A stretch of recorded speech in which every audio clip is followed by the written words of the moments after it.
আজ 10ই মে 2024। এক কথায় কিন্তু আম আদমি পার্টির কাছে একটা স্বস্তির কারণ হয়ে দাঁড়ালো। কেন, আম আদমি পার্টির একেবারে সর্বোচ্চ নেতৃত্ব দিল্লির মুখ্যমন্ত্রী অরবিন্দ কেজরিওয়ালকে কিন্তু আজকে ভারতের শীর্ষ আদালত একটা শর্তের মধ্য দিয়ে কিন্তু জামিনে মুক্ত করেছে। তাকে আবার আগামী 1 জুন যে ভারতবর্ষের লোকসভা নির্বাচনের একেবারে সপ্তম দফার শেষ ভোট সম্পন্ন হবে এবং তার পরের দিনই কিন্তু অর্থাৎ 2রা জুন তাকে আবার তিহার জেলে ফিরে যেতে হবে, তেমনটাই কিন্তু নির্দেশ দিয়েছে আজকে দেশের শীর্ষ আদালত সুপ্রিম কোর্ট।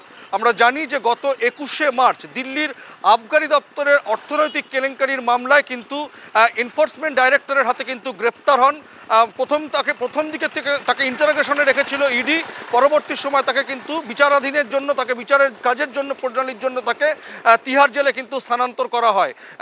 তারপরে কিন্তু দিল্লির মুখ্যমন্ত্রী, যে ভারতবর্ষের মুখ্যমন্ত্রীর পদে থাকাকালীন কিন্তু একমাত্র এই প্রথম দিল্লির মুখ্যমন্ত্রী অরবিন্দ কেজরিওয়াল গ্রেপ্তার হয়েছিলেন। তার আগেও আমরা দেখেছি ঝাড়খণ্ডের মুখ্যমন্ত্রী হেমন্ত সোরেন গ্রেপ্তার হয়েছে। এরকম বহু সময় এরকম রাজনৈতিক ব্যক্তিত্বরা কিন্তু গ্রেপ্তার হয়েছে, কিন্তু পদে থাকাকালীন গত 21শে মার্চ এই প্রথম দিল্লির মুখ্যমন্ত্রীকে গ্রেপ্তার করেছিল এনফোর্সমেন্ট ডাইরেক্টরেট।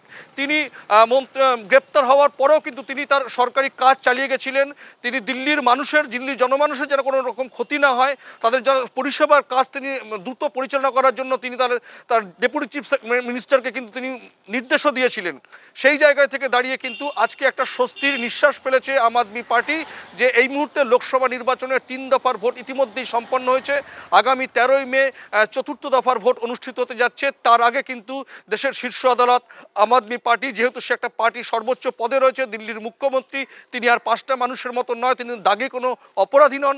সেই জায়গা থেকে দাঁড়িয়ে তার দলের কথা ভেবে, তার নির্বাচনে তার দলের পাশে থাকার কথা ভেবে কিন্তু আজকে দেশের শীর্ষ আদালত তাকে শর্তে জামিন দিয়েছে, অর্থাৎ সেই জামিনের মেয়াদ কিন্তু আগামী 1 জুন পর্যন্ত। এমতো অবস্থায় অরবিন্দ কেজরিওয়াল কিন্তু কোনো রকম সরকারি কাজে যেমন সই করতে পারবে না, নির্দেশ দিতে পারবে না, সেটা করতে গেলে দিল্লির লেফটেন্যান্ট জেনারেলে তার অনুমোদন নিতে লাগবে এবং পাশাপাশি তার পাসপোর্ট সবসময় কিন্তু ইডি আধিকারিকদের কাছে জমা রয়েছে এবং তার কোনো মুভমেন্ট করতে গেলে কিন্তু ইডি আধিকারিকদের থেকে অনুমতি এবং তাদের জানান দিয়ে সেটাই করতে হবে।